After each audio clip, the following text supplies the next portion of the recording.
Before anything in your life truly changes, something strange happens.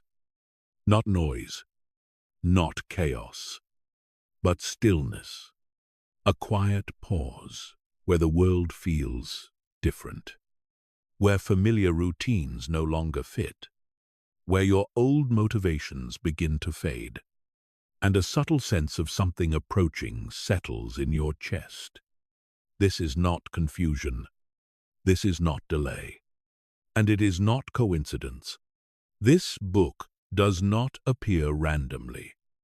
It appears only when a person has reached the edge of their current identity, when the life they've been living can no longer contain who they are becoming, when a deeper timeline begins pulling them forward quietly, precisely, without force. Most people never notice this moment. They mistake it for boredom, burnout, or uncertainty. But those who are ready feel it clearly. The strange calm, the detachment from the old, the feeling that something is ending without fully knowing what is beginning. This audiobook is not here to motivate you. It is not here to convince you of anything. It is here to confirm something you already sense, that you are not behind, you are not lost, and you are not early. You are exactly where a breakthrough begins. As you listen, you may recognize parts of yourself you couldn't explain before. Patterns dissolving, desires sharpening, old timelines loosening their grip. Nothing here is meant to rush you. It is meant to align you, because when your frequency changes, reality follows. And if this message found you now, it is because the shift has already started. Take a breath, slow your mind, and listen carefully. You are not discovering something new. You are remembering what has been quietly preparing you all along. Before every true breakthrough, there is a phase most people misunderstand. It doesn't look powerful. It doesn't feel exciting. And it certainly doesn't look like success. It looks like quiet. Not the peaceful kind of quiet you feel after things are settled, but the unsettling quiet that appears when your old life begins to loosen its grip. Yet the new one hasn't fully arrived. This is the space most people try to escape. They distract themselves. They rush into new goals. They force motivation. They look for answers outside.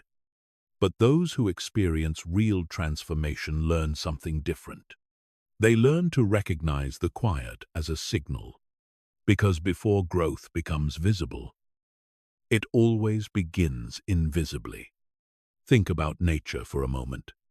Before a storm clears the air, the wind pauses. Before dawn breaks, the night deepens.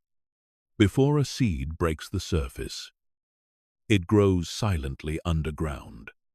Your life follows the same pattern.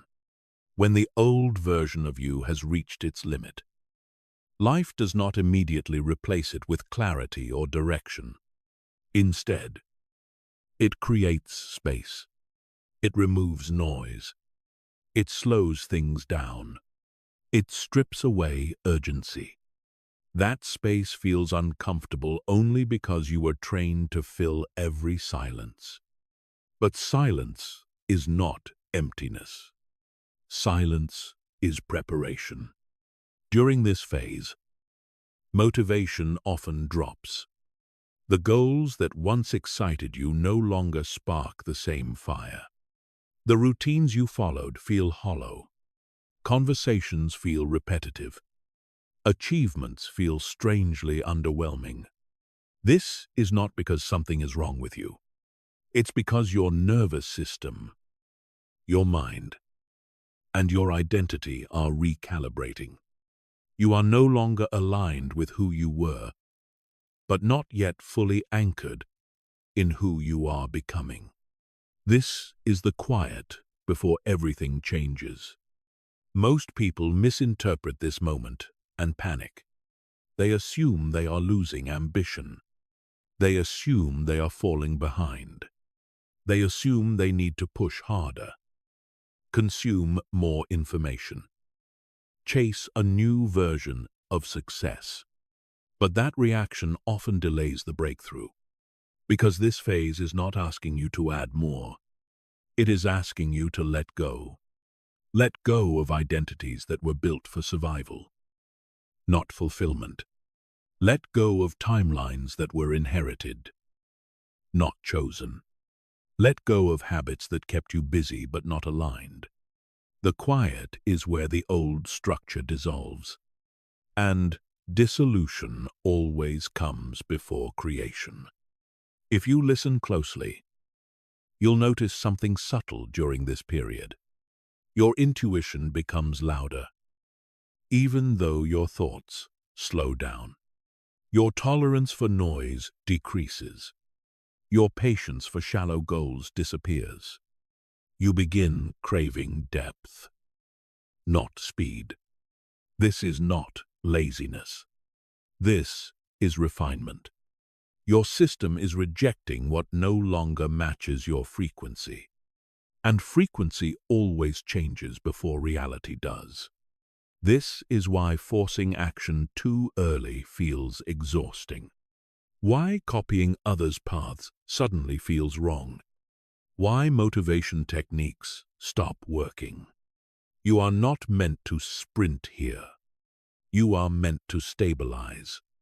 This stage is about internal alignment, not external movement. It's about allowing your nervous system to reset from constant reaction into awareness. When you stop reacting, you begin observing. When you observe, you regain choice. When you regain choice, you step out of old loops. And loops are what keep most people stuck. They repeat the same emotional patterns, the same habits, the same self-talk, the same expectations. Breakthrough timelines don't start with dramatic action. They start with pattern interruption. The quiet interrupts your old rhythm. It removes the background noise that once kept you running in circles. This is why solitude becomes appealing during this phase. Not loneliness, but selective isolation. You don't want to explain yourself. You don't want to defend your direction. You don't want advice from people who are still living the life you are outgrowing. This isn't arrogance. It's instinct. Your system is protecting the transition, just like a cocoon protects the transformation inside it. This quiet shields your nervous system while a new identity is forming. And identity always forms before outcomes. This is where patience becomes power. Not passive patience, but conscious restraint. The restraint to not force clarity before it arrives. The restraint to not announce change before it stabilizes. The restraint to not seek validation while your inner structure is still forming. Most people fail here because they demand certainty too soon. They want proof. They want reassurance. They want guarantees. But certainty only comes after alignment, not before. Those who understand this stage do something very different. They simplify. They slow down. They reduce unnecessary commitments. They clean their mental environment. They listen more than they speak. Because speaking locks identity into words, and words, once spoken, pull you back into old versions of yourself. Silence allows fluidity. Silence allows recalibration. Silence allows emergence. This is why this book appears now, not earlier, not later, because you have reached the threshold where noise no longer helps you, but silence does. You don't need more information. You don't need more pressure. You don't need more urgency. You need stability. Stability in your nervous system. Stability in your attention. Stability in your inner world. From that stability, clarity will arise naturally. And clarity, once formed, does not need motivation to move. It moves on its own. This is also why external validation starts to lose its grip.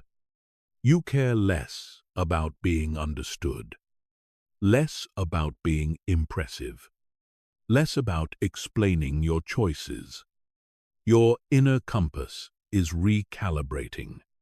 And when the compass resets, movement becomes inevitable, but only after direction is clear. This phase is not meant to last forever. It is temporary but essential. If you rush through it, you repeat old cycles. If you respect it, you enter a new timeline. A timeline where action is cleaner, decisions are calmer, discipline replaces force, and progress feels steady instead of frantic. The quiet is not asking you to disappear. It is asking you to listen. Listen to what no longer fits. Listen to what drains you. Listen to what you've been tolerating out of habit, not alignment. Every breakthrough begins with honesty, and honesty requires silence. As you move through this audiobook, you'll begin to recognize that nothing about your current state is accidental. The quiet is not a void. It is a doorway. And the fact that you are here, listening now, means you are already standing in it. In the next chapter, we'll explore why certain messages, books, and ideas only appear at specific stages of life, and why timing matters more than effort when transformation begins. Before anything in your life changes on the outside, something always changes on the inside. Not loudly, not dramatically, but persistently. It begins as a whisper, a quiet, repeating sensation that something is calling you forward. Even though nothing around you seems broken, your life may look fine on the surface, functional, acceptable, even successful by certain standards. And yet, beneath that surface, there is a subtle pull you cannot explain. A feeling that you are meant for something slightly different than the life you are currently living. This whisper does not shout. It does not demand. It does not scare you. It simply returns again and again. You may feel it as a restlessness that has no clear cause. A curiosity toward ideas you never cared about before. A sudden disinterest in conversations that once mattered. A sense that time feels strange, either slower or faster than usual. A quiet knowing that you are standing near the edge of something new. This is not coincidence. This is alignment beginning. Most people miss this phase entirely because they are trained to only trust what is loud, what is urgent, what is obvious. But destiny does not announce itself with force. It introduces itself with subtlety. The whisper always comes before the breakthrough.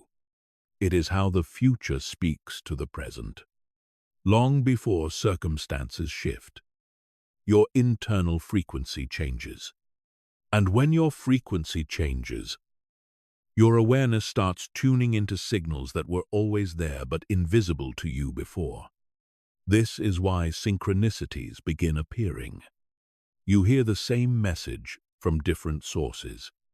You stumble upon books, videos, or ideas at oddly perfect moments. Certain words seem to follow you. Certain themes repeat without effort. This is not the universe trying to convince you of something. It is the universe responding to who you are becoming. Destiny never appears fully formed. It whispers first, because only those who are ready will listen. And listening is the test. Many people feel the whisper and immediately try to silence it. They distract themselves. They overwork. They rationalize. They tell themselves, "This isn't practical," or "Now isn't the right time," or "I should just be grateful." But gratitude does not require stagnation, and practicality does not cancel intuition. The whisper does not mean you must abandon your life overnight. It means your life is preparing to evolve. Think of it like tuning an instrument. Before the music changes, the strings must be adjusted. That adjustment often sounds like tension, uncertainty, or discomfort. But without it, the next song cannot be played. This is where many people make a mistake. They assume the whisper means something is wrong with them, that they are ungrateful, unstable, confused. In reality, the whisper appears when you are outgrowing your current timeline. Destiny always approaches quietly because it respects free will. If it arrived loudly, you would follow out of fear. If it arrived forcefully, you would resist. So it whispers instead, waiting to see if you will notice. Notice how the whisper doesn't tell you what to do. It doesn't give instructions. It doesn't offer guarantees. It doesn't explain the outcome. It only does one thing. It makes staying the same feel increasingly uncomfortable. Not painful, but incomplete. This is intentional. Because if the future showed you everything at once, you would try to control it. And control collapses alignment. The whisper teaches you to trust before you understand. And trust is the bridge between timelines. You may notice that people around you don't hear this whisper at all. They may even discourage you from paying attention to it. Not because they are against you, but because they are tuned to a different frequency. A radio cannot play two stations at once.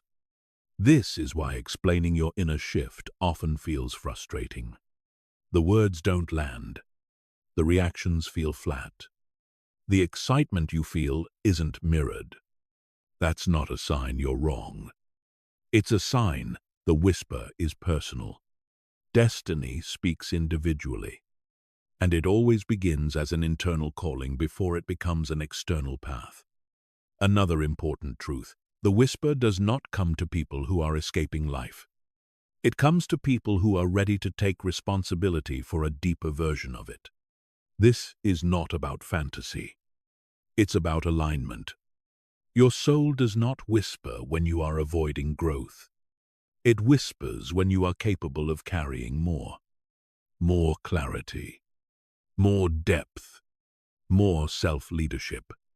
That's why the whisper often arrives during periods of stillness, not chaos. When distractions fall away, when noise reduces, when you finally slow down enough to hear yourself think. Silence is not emptiness. Silence is access. And once you hear the whisper, you can't unhear it. You may try to ignore it, but it will return in different forms. Through dissatisfaction that won't go away. Through opportunities that almost appear. Through doors that quietly close without explanation. Through a sense that you are being gently redirected. Not punished. Not blocked. Redirected. Destiny doesn't push you forward. It removes what no longer fits until movement becomes natural. And the whisper grows louder only when ignored, not because it's impatient, but because your awareness needs sharpening. Here is the most important part. The whisper is not asking you to leap yet. It is asking you to prepare, to pay attention, to stop numbing yourself, to stop rushing, to stop pretending nothing is changing. Because something is changing. You are tuning into a new timeline. And before that timeline becomes visible, it must first become familiar. That familiarity begins as a whisper. In the next chapter, we'll explore what happens when this internal shift reaches a critical point, and why the world you once fit into may suddenly stop responding to you altogether. After the whisper has been heard and not ignored, something strange begins to happen. The life that once felt familiar starts to feel not overnight, not dramatically, but undeniably. Things that used to work stop working. Conversations feel hollow. Routines feel heavy. Motivation feels misplaced. Places you once belonged to no longer recognize you. At first, this phase can feel like loss. You may think, why does everything suddenly feel off? Why am I less excited by the life I built? Why do I feel disconnected even though nothing is wrong? This is where many people panic. They assume something is breaking. But what's actually happening is far more precise. Your old world is no longer responding because your frequency has changed. And frequency incompatibility always shows up before visible change. Just like a key that no longer fits a lock, not because the key is broken, but because the door has changed. This is not punishment. This is not regression. This is not failure. This is misalignment resolving itself. When you shift internally, the external world must recalibrate. And recalibration often feels like rejection before it feels like redirection. Jobs that once energized you now drain you. People you once resonated with feel out of sync. Goals that once drove you feel strangely empty. You are not losing your life. You are losing compatibility with the version of life built for who you used to be. Most people misinterpret this stage because they were taught to equate discomfort with danger. So they rush to fix things. They try harder. They cling tighter. They over-explain. They force themselves back into old patterns. But forcing alignment is impossible. Alignment either exists or it doesn't. And when it doesn't, effort only creates friction. Here's the truth few people understand. Reality responds to who you are now, not who you were when you built it. Your old world was constructed around your previous identity, your previous tolerance, your previous beliefs, your previous standards. Once those change, the structure no longer fits. Think of it like outgrowing a container. The container doesn't disappear immediately. It cracks. It resists. It feels unstable. It stops functioning smoothly. This is not the container's fault, and it's not yours either. It's physics. The universe will not allow you to stay aligned with a reality beneath your current level of consciousness for long. So, it begins withdrawing emotional reward from the old world, not to hurt you, but to loosen your grip. This is why the detachment feels confusing. Nothing is obviously wrong, but nothing feels right either. You may notice you show up, but you're no longer fully there. You participate, but without resonance, you succeed. But without fulfillment, you belong, minor. But without connection, this is the signal that your timeline is shifting. And this is where fear often enters. Because The old world, even when limiting, is familiar. The new world is not visible yet. So, the mind panics and says, "Go back. Fix this. Don't risk uncertainty." But the soul knows something the mind does not. You cannot move forward while staying energetically anchored to what no longer matches you. And the universe knows this too. So, it does something radical. It stops responding. Doors don't open the way they used to. Support feels inconsistent. Momentum stalls. Synchronicities with the old life disappear. This is not abandonment. This is withdrawal of alignment. Your old timeline is dissolving, not because it was bad, but because it is complete. Every timeline has an expiration. And expiration does not mean failure. It means graduation. This stage often includes endings without clear villains. No dramatic betrayal. No catastrophic mistake. Just a quiet drifting apart. This is why it's so painful for people who need explanations. Because there is no one to blame. There is only evolution. Another important truth. You cannot revive an expired timeline with effort. Trying harder does not restore alignment. It only delays acceptance. And acceptance is the doorway forward.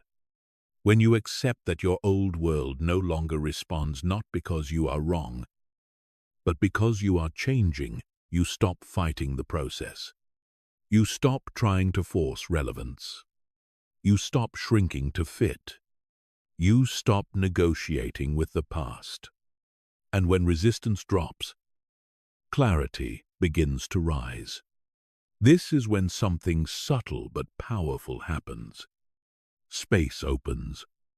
Energy returns. Attention shifts inward. You begin asking different questions. Not how do I fix this, but what is this preparing me for? That question marks the transition from fear to readiness. Because the old world always fades before the new one appears. If both existed at once, you would hesitate forever. So the universe removes the echo of the old before introducing the signal of the new. This stage is not meant to be rushed. It is meant to be witnessed. Witness the discomfort. Witness the disinterest. Witness the detachment without labeling it as wrong. Because what you are feeling is not emptiness. It is unoccupied space. Space where a new timeline will form. And that formation requires one more essential step, something even deeper than circumstances changing. In the next chapter, we will explore why this phase often triggers an identity collapse, and why losing who you thought you were is not a breakdown, but a requirement for crossing into what comes next. When the old world stops responding, something even more unsettling often follows. The version of you that once felt solid begins to weaken. Not your personality, not your intelligence, not your abilities, your identity. The story you used to tell yourself about who you are starts to feel inaccurate. Roles you once played with confidence feel artificial. Labels you once relied on feel restrictive. Certainty dissolves. And this is the moment many people think they are losing themselves. But that interpretation is backwards. You are not losing yourself. You are losing who you are, no longer meant to be. Identity collapse is not a breakdown. It is a transition point. It happens when the self-image you constructed for survival can no longer coexist with the self you are becoming for expansion. Most people don't realize how much of their identity was built to cope, not to evolve. You learned who to be based on, what earned approval, what avoided conflict, what created safety, what reduced rejection, what kept things predictable. That identity worked. It protected you. It got you this far. But it was never designed to carry you into a breakthrough timeline. So when your frequency rises, the identity begins to fracture. And because identity feels like you, the fracture feels personal. You may notice you don't know how to introduce yourself anymore. Your old ambitions feel irrelevant. You feel in between versions of yourself. You don't resonate with your own past decisions. You question who you actually are beneath roles. This can be deeply uncomfortable because the mind wants definition. The ego wants coherence. The nervous system wants familiarity. But evolution requires disassembly before reconstruction. You cannot step into a new timeline wearing an outdated identity. Here's the truth most people never hear. Your identity is not who you are. It is who you learn to be. And learning can be unlearned. When identity collapses, it feels like uncertainty. But uncertainty is simply identity loosening its grip. Think of it like scaffolding around a building. At some point, the scaffolding must come down not because the building is unstable, but because it's finished. The collapse does not mean you failed. It means the structure has done its job. This is why this phase often feels quiet, raw, and stripped. You may feel less expressive, less opinionated, less attached to narratives. You may stop explaining yourself, stop defending your choices, stop needing to be seen in a certain way. This isn't apathy. It's identity withdrawal. The psyche is creating space for a new internal architecture. And here's something critical to understand. The old identity will try to survive. It will whisper, "You're wasting your potential. You're becoming inconsistent, Abrum. People won't recognize you. You're losing your edge. Go back to who you were." Because identity fears death more than pain. But identity is not meant to be permanent. It is meant to be adaptive. The false identity, the one built on performance, approval, conditioning, and survival cannot pass into the next timeline. It lacks the frequency, so it collapses. Not violently, not dramatically, but quietly, through disinterest, through exhaustion, through disconnection. And if you resist this collapse, you experience suffering. If you allow it, you experience clarity. This is the difference between ego panic and soul intelligence. The soul does not cling to labels. It moves toward alignment. During this phase, many people ask, "So who am I now?" The answer is uncomfortable but precise. You are becoming, and becoming cannot be rushed or defined prematurely. This is why the urge to reinvent yourself often backfires here. Reinvention is still ego-driven. It's just a new costume. What's needed is integration, not replacement. You are not becoming someone new. You are shedding what was never true. The identity that collapses is not your essence. It is your adaptation. And adaptation always expires when the environment changes. This stage often includes grief, not because something bad happened, but because something familiar ended. You may grieve who you thought you would be, the life you expected to live, the recognition you assumed would come, the certainty you once had. Grief here is not weakness. It is closure. You are closing a chapter that shaped you without carrying it forward. And once you stop trying to preserve the collapsing identity, something remarkable happens. Stillness emerges. Not emptiness, not confusion. Stillness. The kind of stillness that feels grounded, present, unforced. This stillness is the fertile ground of the new self. Not the self you design, the self that naturally arises when resistance is gone. This is where authenticity begins. Not loud authenticity, not performative authenticity, quiet authenticity. You stop asking, "How should I be?" and start sensing what feels aligned now. That question is the bridge, because the identity that emerges next is not constructed. It is revealed. And that identity does not need validation. It does not need explanation. It does not need permission. It simply fits. But before that emergence, there is one more key truth to integrate. Reality does not respond to action alone.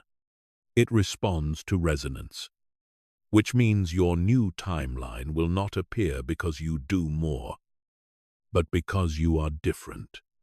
In the next chapter, we will explore how resonance, not effort, chooses reality, and why becoming the right frequency matters more than making the right move.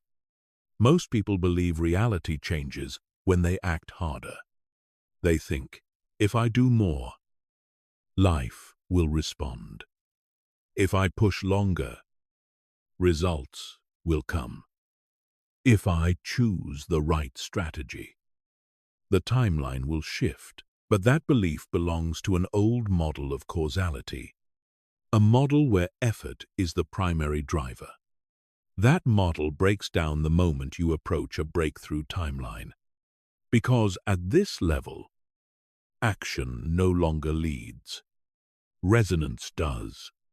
Here is the core truth that quietly governs everything you are experiencing right now. You do not attract what you want. You attract what you are in coherence with. Reality is not responding to your intentions. It is responding to your frequency. And frequency is not mystical. It is practical. Frequency is the sum of your emotional baseline, your self-perception, your sense of worth, your nervous system state, your internal expectations, your tolerance for misalignment. That combination creates a signal, and reality mirrors that signal with precision. This is why two people can take the same action and get radically different outcomes. One moves forward effortlessly. The other hits invisible resistance. The difference is not effort. It is resonance. When your internal state matches the reality you are trying to enter, movement becomes natural.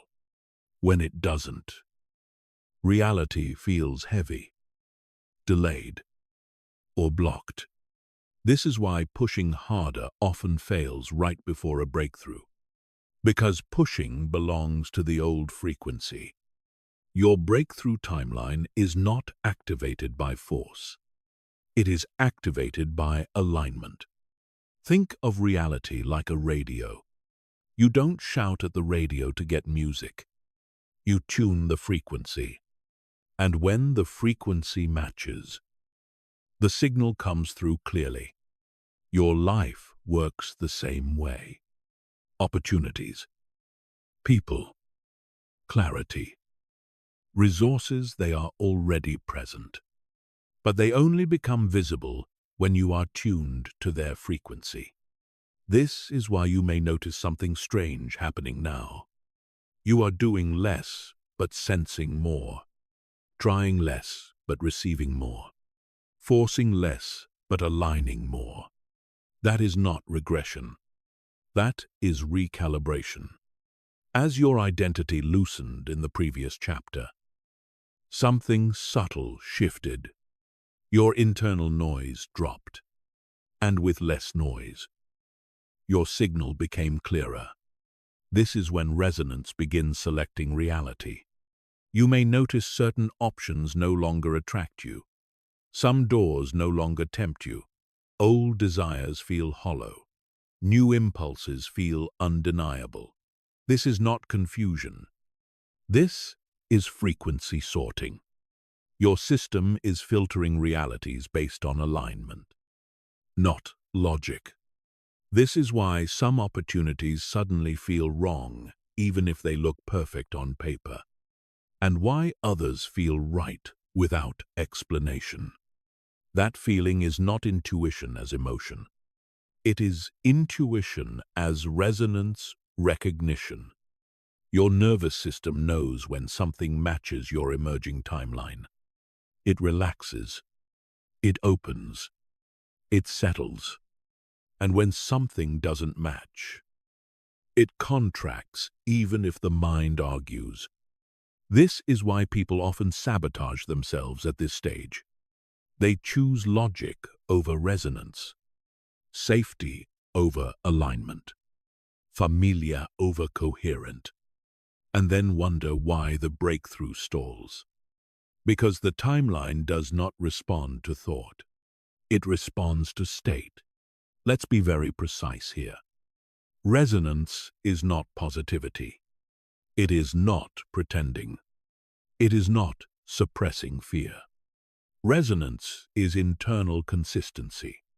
When what you believe, what you expect, what you tolerate, and how you treat yourself are aligned, that alignment creates stability, and stability creates momentum.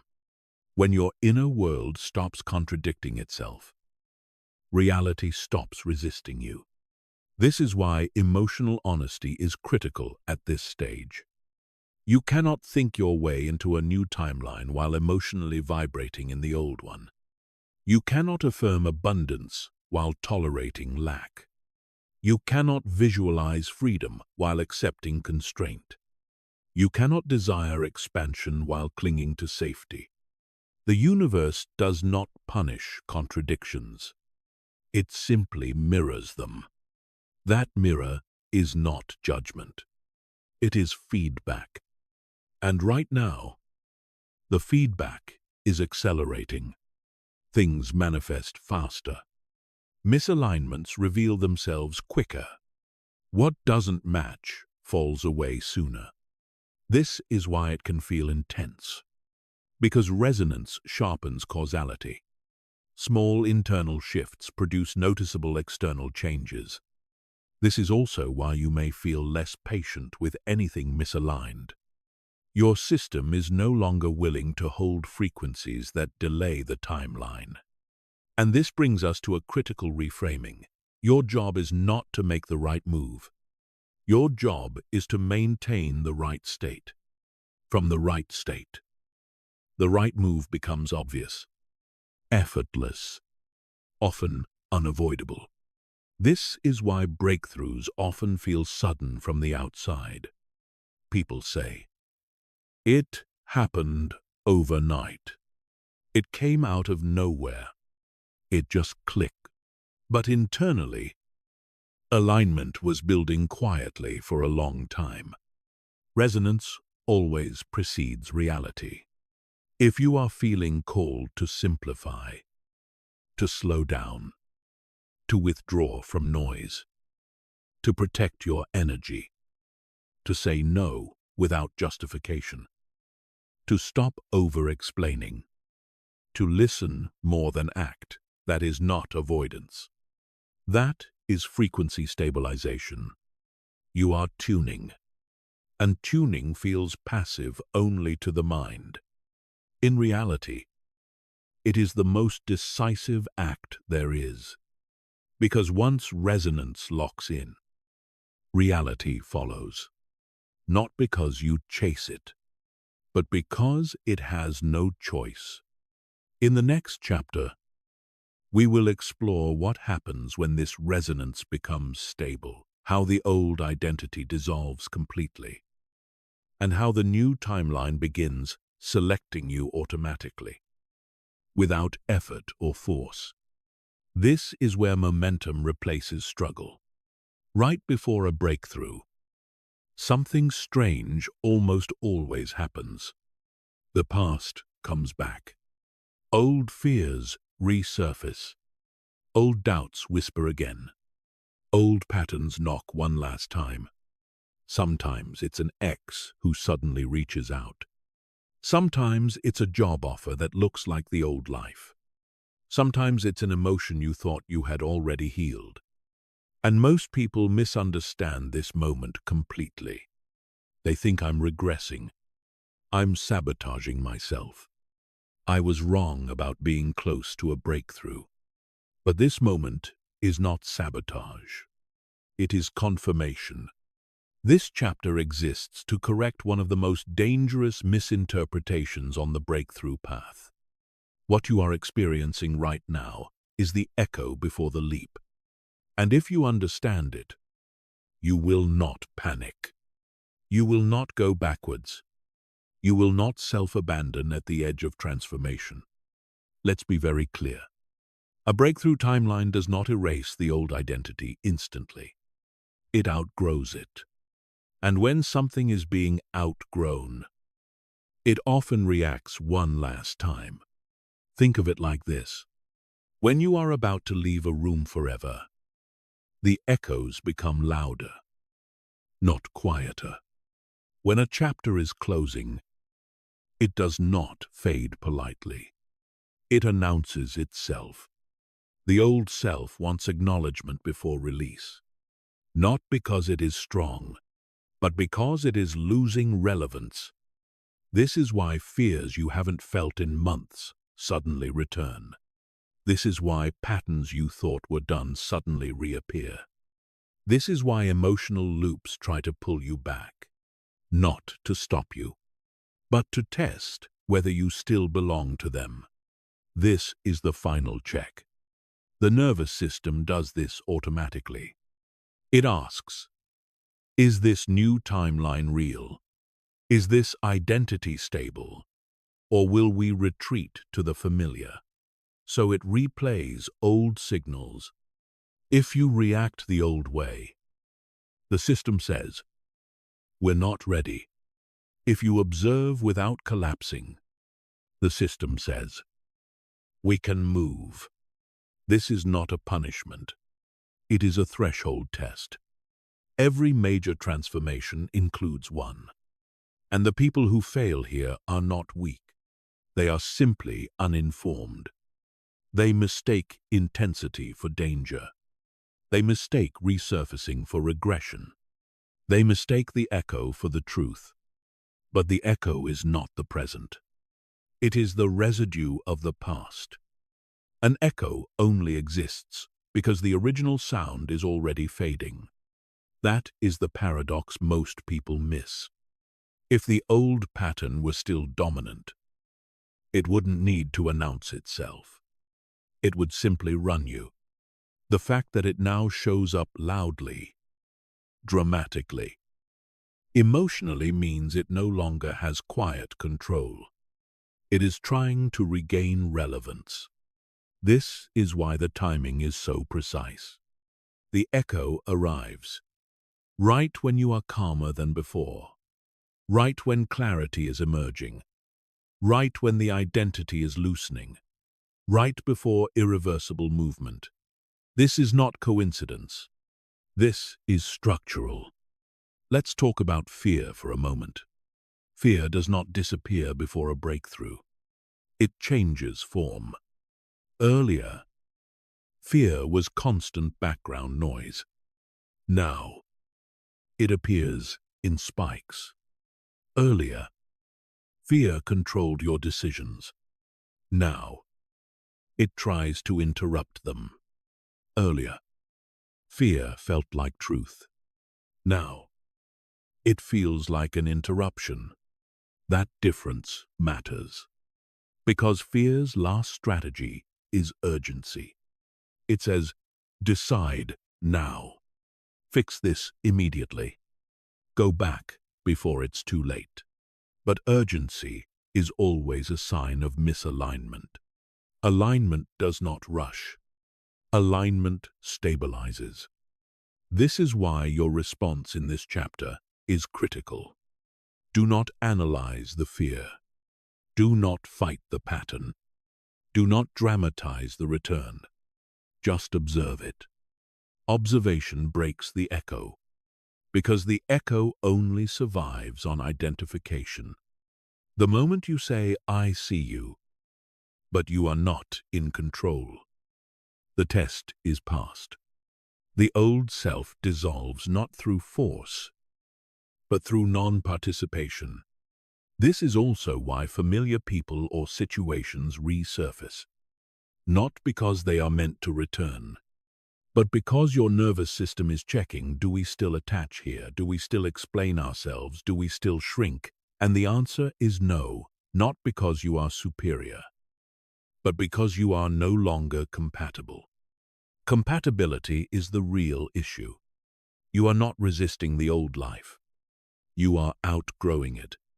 And outgrowth always feels like friction at first. Here is the key reframe that will protect you. The echo is proof that the leap is real. If there were no leap ahead, there would be no echo behind. This is why spiritual texts, psychology, and neuroscience all point to the same pattern. Before transformation, the unconscious surfaces, the shadow becomes visible, the past makes noise. Not to pull you back, but to be seen one final time. This is the moment where many people turn around. They mistake familiarity for safety. They choose relief over expansion. They choose explanation over embodiment. And then they wonder why the breakthrough almost happened. But you are here to do something different. Your task in this chapter is simple, but not easy. Stay. Stay present. Stay regulated. Stay non-reactive. Do not try to fix the echo. Do not try to understand it. Do not try to eliminate it. Let it pass through without ownership, because echoes fade when they are not answered. This is the last moment the old identity gets a voice. And silence here is power. In the next chapter, something shifts. The pressure releases. The effort drops. The system softens.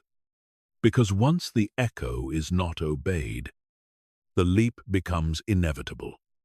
You are not being tested for strength. You are being tested for stability. And the fact that you are still listening without collapsing means you are passing. Most people believe breakthroughs come from force, more effort, more pressure, more discipline, more pushing. And for a long time, that belief seems to work.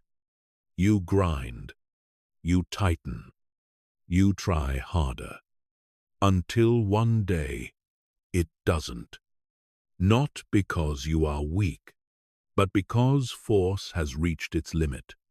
This chapter exists to explain one of the most misunderstood truths on the breakthrough timeline.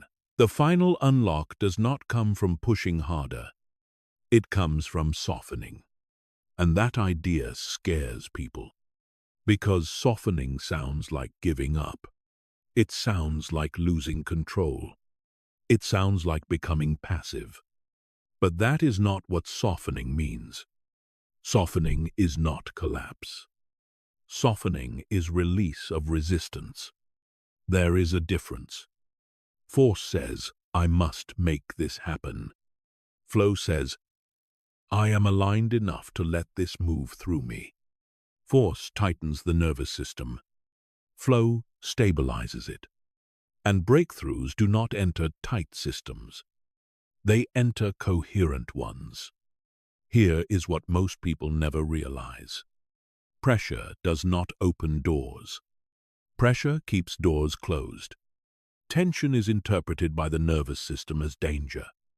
And when the body senses danger, it contracts. When it contracts, perception narrows. When perception narrows, opportunity disappears. This is why people who want it too badly often repel the very thing they are chasing. Not because desire is wrong, but because desperation collapses resonance. Softening is the moment you stop demanding proof from life. You stop asking, when will it happen? Why isn't it here yet? What am I doing wrong? Those questions come from tension, and tension blocks timing. Softening begins when you shift from forcing outcomes to holding alignment.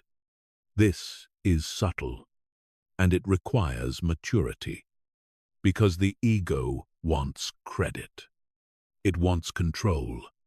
It wants guarantees. But breakthroughs do not respond to ego control. They respond to internal congruence.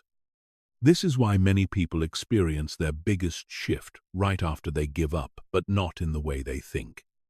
They didn't give up on the vision. They gave up on the struggle. They stopped gripping. They stopped squeezing life for answers. They stopped fighting the moment. And suddenly, things move. Not magically, structurally. Because when resistance drops, signals change. Your posture changes. Your breathing changes. Your tone changes. Your decisions become cleaner. Your reactions slow down. And the world responds differently to a regulated system than to a frantic one. This is why tension keeps doors closed. A tense mind cannot hear intuition. A tense body cannot receive opportunity. A tense identity cannot stabilize a new timeline. Softening is the act of saying, I am safe enough to let this unfold. Not lazy, not passive. Safe. And safety is not weakness. Safety is capacity. Only a system that feels safe can hold more. More responsibility. More visibility. More abundance. More power. This is why breakthroughs often come when people stop trying in the old way.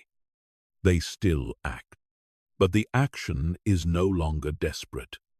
It is clean. It is decisive. It is calm. Force creates friction. Flow creates momentum. And here is the paradox. Flow does not mean doing less. It means doing what matters, without resistance. When you soften, you stop wasting energy on overthinking, emotional spirals, self-justification, timeline anxiety. That energy returns to the present moment, and the present moment is where leverage lives. This chapter is also about letting go of the belief that suffering equals progress. Pain can teach, but tension does not accelerate growth. Alignment does. Many people wear stress as proof of commitment. They think exhaustion equals dedication. But exhaustion is not a badge. It is a signal that the system is overloaded. Softening is listening to that signal without collapsing into avoidance. It is adjusting without quitting. It is choosing coherence over chaos. This is also where identity shifts again. The old identity believed, if I stop pushing, everything falls apart. The new identity understands, if I stop resisting, everything reorganizes. That is not hope. That is how complex systems behave. Life reorganizes around the frequency you hold, not the words you repeat, not the effort you display, the state you live in. Softening raises signal clarity. and clarity unlocks timing. This is why breakthroughs rarely arrive when you are begging for them. They arrive when you are ready to receive without flinching. When your nervous system is calm enough to hold what you asked for. When success no longer threatens your identity. When expansion no longer feels unsafe. That is the moment doors open. Not because you pushed them, but because they were never locked. You were. In the next chapter, something decisive happens. There is a moment, a snap, a line you cannot cross back over. Not from force, not from pressure, but from clarity that has stabilized. And once that moment arrives, there is no return to the old timeline, because the system has learned something new, and it will not forget. There is a moment on every real breakthrough timeline that cannot be reversed. It does not look dramatic from the outside. There is no explosion, no applause, no external confirmation, but internally, something snaps. Not in panic, not in fear, in finality. This is the moment people describe later with one simple sentence: I couldn't go back anymore. Not because going back was impossible, but because it no longer made sense. This chapter is about that moment. The energetic snap is not motivation. It is not excitement. It is not emotional hype. It is decision without debate. Up until this point on the timeline, your mind has been negotiating, maybe quietly, maybe politely, but constantly. Maybe I should wait. Maybe I need one more sign. Maybe I'm not ready yet. Maybe this isn't the right time. Those thoughts weren't weakness. They were part of calibration. But calibration has an end point. And when that end point arrives, the system changes state. The energetic snap happens when the cost of staying the same becomes greater than the fear of moving forward. Not intellectually, energetically. Your body knows before your mind explains it. You wake up one day and something feels different. The old life doesn't feel comfortable anymore. Not painful, just wrong. The routines that once soothed you now drain you. The conversations that once felt familiar now feel empty. The compromises you used to justify now feel heavy. This is not dissatisfaction. This is incompatibility. And incompatibility creates pressure, but not the tense pressure of fear, the pressure of truth.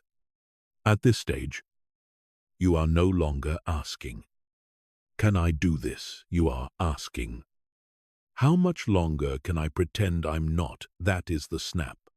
The energetic snap is when identity catches up to alignment. For a long time, your frequency shifted first. Your behaviors lagged behind. Your environment lagged behind. Your identity lagged behind. Now they converge. And when they converge, there is no return to unconscious living, because awareness has crossed a threshold. After the snap, excuses stop working, not because you become disciplined, but because excuses feel insulting to your own intelligence. You can no longer lie to yourself convincingly, and that is freedom. This is also the moment when decisions become fast. You don't overthink. You don't poll opinions. You don't rehearse explanations. You just know. Not emotionally. Structurally, the snap does not feel loud. It feels clean, clear, quiet, resolved. Many people mistake this moment for recklessness. It is not. Recklessness is chaotic. This is grounded. It is the calm of someone who has already left internally and is now simply reorganizing externally. This is why, after the snap, action feels different. You don't push yourself to act. You remove friction and action flows. You stop procrastinating not because you try harder, but because delay feels misaligned. You stop explaining yourself not because you're secretive, but because explanation is unnecessary. You stop seeking validation not because you're arrogant, but because the decision has already been made internally. This is the activation of a new identity, not aspirational, operational. Before the snap, you were considering becoming someone new. After the snap, you are maintaining who you already are. That distinction matters. Before the snap, I want to change. After the snap, I am no longer available for the old version of myself. One is desire. The other is boundary. And boundaries create structure. This is also why people around you may feel confused at this stage. They sense something has shifted. But you are not announcing it. You are not seeking approval. You are not asking for permission. You are simply moving differently. That unsettles people who are still negotiating with themselves. The energetic snap is silent, but it is absolute. Once it happens, you cannot unknow what you know. You cannot unsee the patterns. You cannot unfeel the misalignment. You cannot return to autopilot. And that is why this moment is often lonely. Not tragic, just solitary.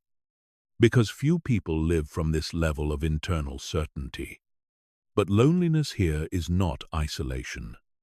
It is self-trust. This chapter also marks the death of waiting. Waiting for clarity. Waiting for confidence. Waiting for the right mood. After the snap, those concepts feel irrelevant. You no longer wait to feel ready. You act from alignment, and readiness follows. This is the moment when timelines diverge sharply. One path leads back to familiar discomfort. The other leads forward into unfamiliar coherence. And you do not choose between them consciously. Your system has already chosen. That is why people say it felt like there was no other option. Not because they were forced, but because truth collapses alternatives. The energetic snap does not guarantee ease. It guarantees direction. Challenges will still appear. Resistance will still surface. Fear may still whisper. But none of those things have authority anymore. They are noise, not commands. Because the center of gravity has shifted. You are no longer operating from fear management. You are operating from self-alignment. And once that happens, momentum becomes inevitable, not explosive, sustainable. In the next chapter, we address the final gate, the one that stops many people even after the snap. Because alignment and decision are not enough if one thing is missing. Worthiness, not confidence, not self-esteem, but permission. And until that gate opens, some timelines still cannot fully stabilize. That is what comes next. Almost everyone believes the hardest part of a breakthrough is action. They think it's discipline, courage, consistency, timing. But for most people, the real barrier appears after they've already changed. It's not fear anymore. It's worthiness. This is the final gate, and it is invisible. You can do the work. You can shift habits. You can leave old environments. You can even experience the energetic snap. And still, something stalls. Not externally, internally. This chapter exists because many people get very close to their new timeline and then unconsciously stop themselves from fully entering it. Not because they're lazy, not because they're broken, but because, at a deep level, they have not yet given themselves permission to receive what this new identity attracts. Here is the truth most people never hear. You do not receive what you want. You receive what you allow yourself to have. And allowance is not mindset. It is frequency. Worthiness is not self-esteem. It is not confidence. It is not positive thinking. Worthiness is the internal agreement that says, this level of life is allowed for me. Many people operate with an unconscious ceiling. They can grow, but only to a certain point. They can succeed, but not beyond what feels familiar. They can receive, but only until guilt appears. That ceiling is not set by talent or effort. It is set by identity-level permission. If you secretly believe, people like me don't get this far. If I succeed, I'll lose people. If I receive more, I'm selfish. If things get too good, something bad will follow. Then no amount of discipline will fully override that signal, because your system is designed to protect what feels safe, not what feels true. For many people, struggle feels safer than ease. Chaos feels more familiar than stability. Proving feels more normal than receiving. So when life begins to open, when opportunities align, when the new timeline becomes real, the nervous system asks a quiet question. Is this allowed? And if the answer is unclear, progress slows. Not consciously, energetically. This is why some people sabotage right after a breakthrough. Why momentum mysteriously fades. Why things almost work, but not fully. It's not failure. It's unworthiness attempting to restore familiarity. Worthiness is the final gate because it requires release, not effort. You don't earn worthiness. You don't prove worthiness. You don't build worthiness. You stop arguing against it. This is uncomfortable for the mind, because the mind prefers cause and effect. Work equals reward. Pain equals permission. But worthiness does not respond to logic. It responds to identity. At this stage, the work becomes subtle. You stop asking, how do I get this? And start noticing, where am I resisting receiving? Receiving rest. Receiving support. Receiving ease. Receiving recognition. Receiving abundance. Receiving peace. For many people, receiving feels vulnerable because it removes the armor of striving. If you no longer have to fight, who are you? If you no longer have to prove, what defines you? This is why worthiness is the final gate, because it asks you to release the identity that survived by effort and trust the identity that exists by alignment. This does not mean you stop working. It means your work is no longer driven by lack. It is driven by expression. You don't hustle to deserve. You act because it's who you are. You don't chase outcomes. You allow them to meet you. And this feels strange at first, even wrong. That's how you know you're close. Worthiness often feels unfamiliar before it feels natural. Here is a key reframe. Worth is not something you gain. It is something you stop blocking. The moment you stop withholding permission from yourself, life does not suddenly become perfect, but it becomes cooperative. Doors don't force open. They unlock. People don't convince you. They recognize you. Opportunities don't require chasing. They respond to resonance.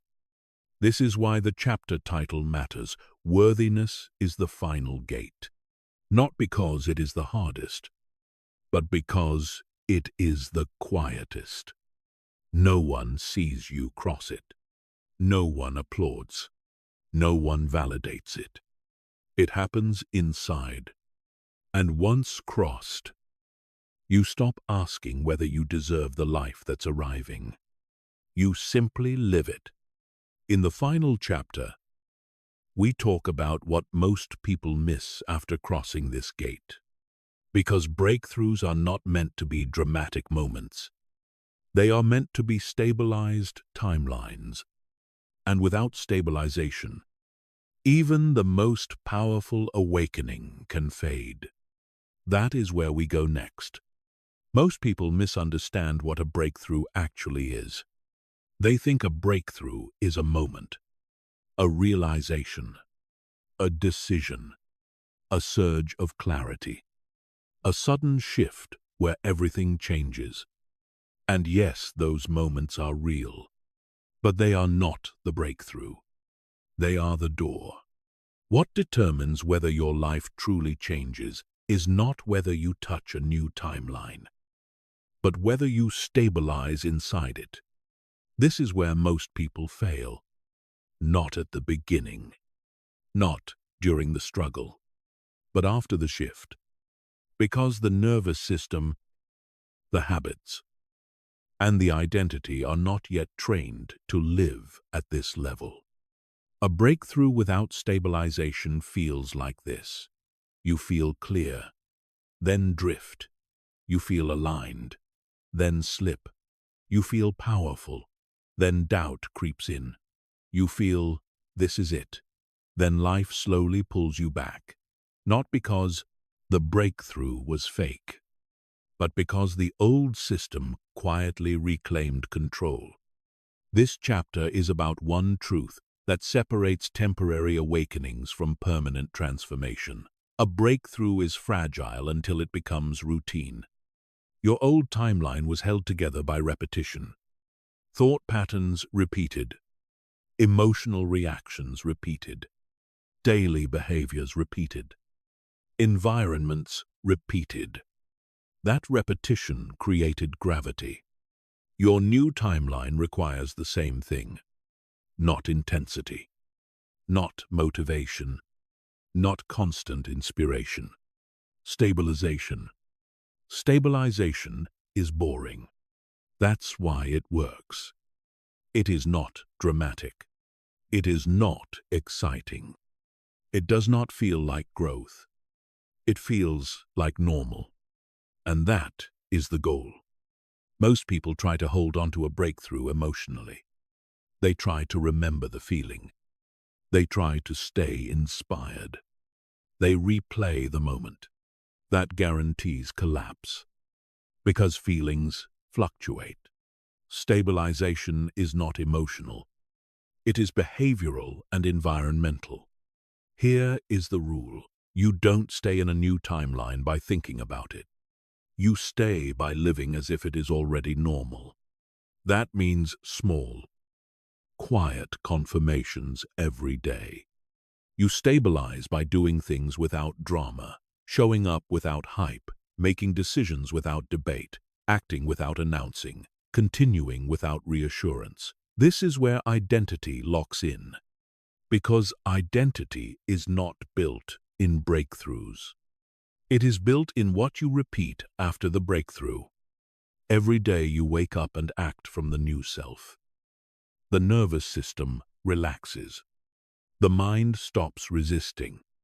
The body adapts.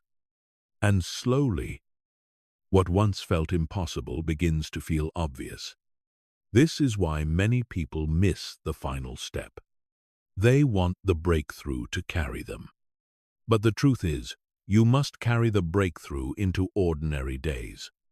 Stabilization requires one thing above all else: consistency without emotional dependency.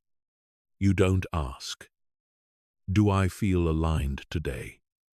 You ask, "What does the aligned version of me do next?" And then you do it quietly. No ceremony. No affirmation marathon. No self-talk battle. Just action. At this stage, less is more. Fewer inputs. Fewer conversations. Fewer explanations. Fewer distractions. Because the new identity is still forming. Think of it like wet cement. Strong, but not yet set. If you step back into old environments too quickly, old conversations, old dynamics, old emotional habits, you leave fingerprints that don't belong to this version of you. This is why many breakthroughs collapse. People re-enter the old world too fast. They try to explain themselves. They seek validation.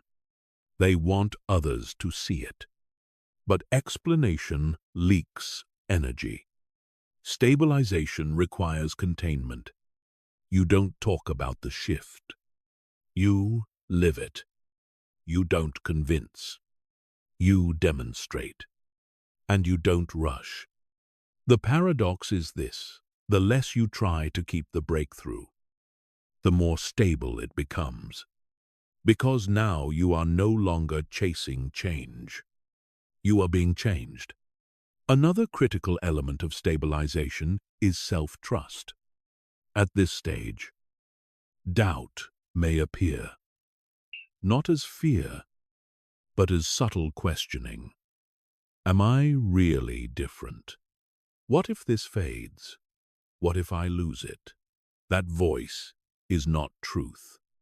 It is the nervous system checking for consistency. The answer is not reassurance. The answer is repetition. Every time you act in alignment, you teach the system, "This is safe now," and eventually, it believes you. Stabilization is complete when you no longer feel like you're trying. You no longer feel like you're holding on. You no longer think about the old timeline. You no longer explain yourself internally. You simply live. And life responds differently. Not dramatically, but reliably. This is where people say, "Things just started working. Opportunities showed up. I don't know why, but everything feels easier." That is not luck. That is stability. A stabilized breakthrough does not feel like excitement. It feels like clarity, calm, precision, quiet momentum. You stop waiting for signs, because you are the sign. And from this place, growth continues naturally, not because you force it, but because nothing inside you is resisting it anymore. This is the final truth of the entire journey. Breakthrough is an event. Stability is a lifestyle. And once stability is in place, your timeline no longer collapses. It compounds. Silently. Relentlessly. Inevitably. This is not the end. It's the point where your life finally starts responding to who you have become, not who you were trying to escape. If this message found you, it wasn't random. You didn't click this video by accident. You didn't listen this far out of curiosity alone. And you didn't stay because of entertainment. You stayed because something inside you already knows you are not where you used to be. A shift has already happened. Not loud, not dramatic, but real. The kind of shift that doesn't need proof, yet only commitment. Everything you've heard in this audiobook was not meant to impress you. It was meant to activate recognition, to remind you that your breakthrough is not coming someday. It's already unfolding through the way you think. Choose, respond, and move right now. The only question left is simple but powerful. Will you stabilize the version of yourself you've touched today? Because insight without embodiment fades. But action, even quiet. Invisible action locks change into place. So here's your invitation. Don't rush. Don't announce. Don't explain. Just live differently, starting with the very next decision you make. Choose clarity over reaction, presence over noise, alignment over approval. And if this message resonated with you, do one thing before you leave. Comment, "I am ready to mark this moment for yourself." Not for the algorithm, not for anyone else, but as a signal to your own mind that you're done repeating the old timeline. If you want to continue this journey, stay with this channel. Every audiobook here is designed to meet you exactly where you are and guide you forward without pressure, hype, or distraction. Listen slowly, apply quietly, and let your life reflect the shift. Your breakthrough doesn't need belief. It needs consistency. And that begins now.